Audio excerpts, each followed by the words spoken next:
I've been a member since 1968. We moved from Milwaukee to Grafton and became members of St. Joe's. Been in a lot of hospitalities, a lot of volunteering in different ministries. And I had a lot of different experiences, and I don't know which one I would tell you is my favorite, but I remember a lot of families when I was doing the funeral hospitalities. A lot of families were very appreciative that they didn't have to worry about a lunch. And all I did is I would call the family and say, just give me an approximate number of people. And don't we have to do it? No, nothing. And it was just something that we did. Well, when I first started that, we didn't get paid. We were just volunteering. In the beginning, this one family member came in the kitchen, thanked us for our work, and he said, you do get paid for this. And I said, well, no, we're volunteers of the parish. Oh, well, that won't work, he said. Very nice man. Took out a $100 bill and he handed it to me. And I said, well, thank you, but we can't take that. And he said, oh, yes, you can. And he just insisted that I take that $100 bill.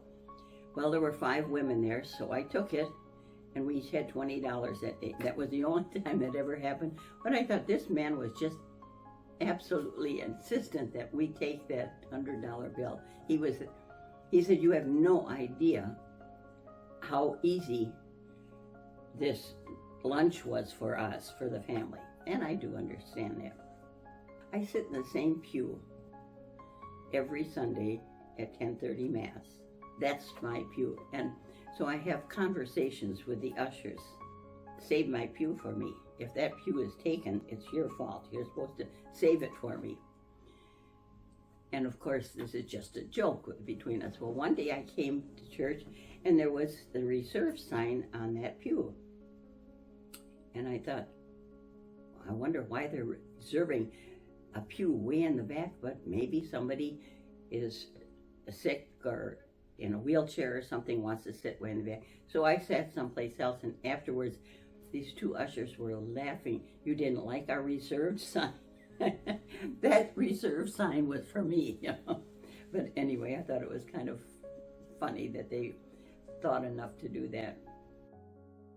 Father Mike was so wonderful to our family, such a support when my husband was dying. Father Greg, when my son died when he was 9, 2 years after we moved out here, 2 or 3 years.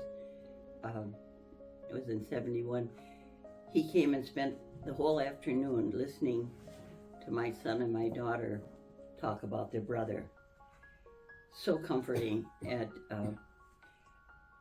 The church has really been like a family for me, and it's I've appreciated every minute that I've been here.